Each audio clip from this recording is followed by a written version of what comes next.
Hello everyone, welcome to the sky high academy. Guys, आज इस video में हम बात करने वाले हैं सिंधु घाटी सभ्यता की कुछ विशेषताओं की। तो पहली विशेषता आपके सामने है नगरीय सभ्यता। दरअसल सिंधु घाटी सभ्यता को भारत की सबसे पहली नगरीय सभ्यता माना जाता है। ये माना जाता है इससे पहले हमारे देश में नगर नहीं थे। दूसरी विशेषता है मोहनजोदड़ो शहर का दो भागों में बटा होना। सिंधु घाटी सभ्यता का ही एक शहर है मोहनजोदड़ो, जो कि दो भागों में बटा हुआ है, ऊपरी शहर और निचला शहर। निचले शहर में ऐसा माना जाता है कि गरीब वर्ग के लोग रहा करते थे, और ऊपरी शहर में जिसको चबूतरे पर यानी थोड़ी ऊंचाई पर बनाया गया था, और इसको निचले शहर से अलग करने के लिए इसकी किलेबंदी की गई थी, घेराबंदी की गई थी। उसे दुर्ग भी कहते हैं, तो उसे ऊंचाई पर बनाया गया। ये इसकी एक और विशेषता है। तीसरी विशेषता है भवन निर्माण कला।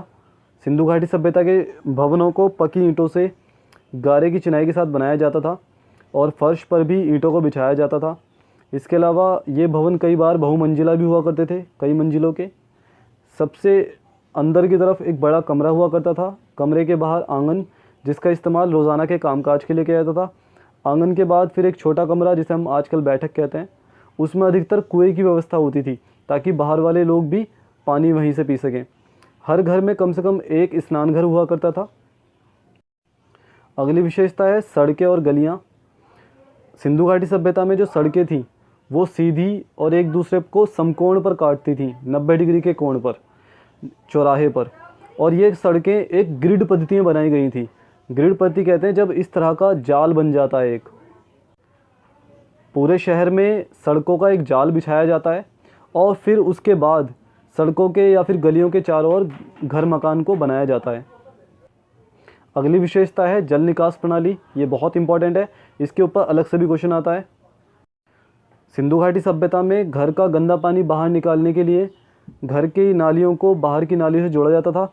ये नालियाँ पक्की ईंटों से बनी होती थीं, और चौड़ी चौड़ी और बड़ी बड़ी नालियों में कुछ दूरी पर होदियाँ खोदी जाती थीं, बड़े बड़े गड्ढे, ताकि कूड़ा उसके अंदर दब जाए और पानी आगे बहता हुआ चला जाए। फिर नालियों को बाहर कहीं शहर से बाहर इनके पानी को बहा दिया जाता था। इन नालियों को ढककर रखा जाता था, और ऐसा माना जाता है कि शायद इनकी साल में एक आध बार सफाई की भी हुआ करती थी।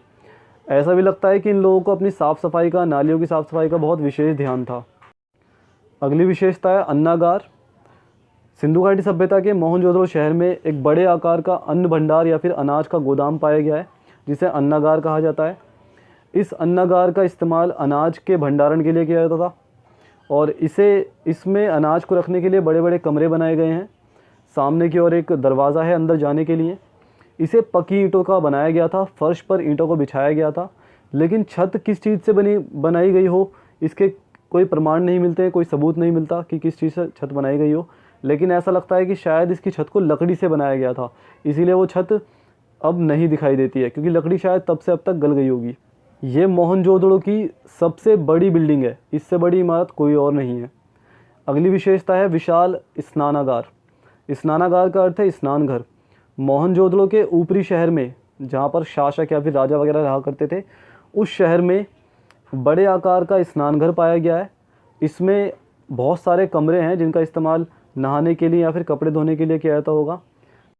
नहाने के लिए पानी की व्यवस्था जलाशयों से होती थी। जलाशय कहते हैं तालाबों को, तो छोटे छोटे तालाबों से यहाँ पर पानी लाया जाता था।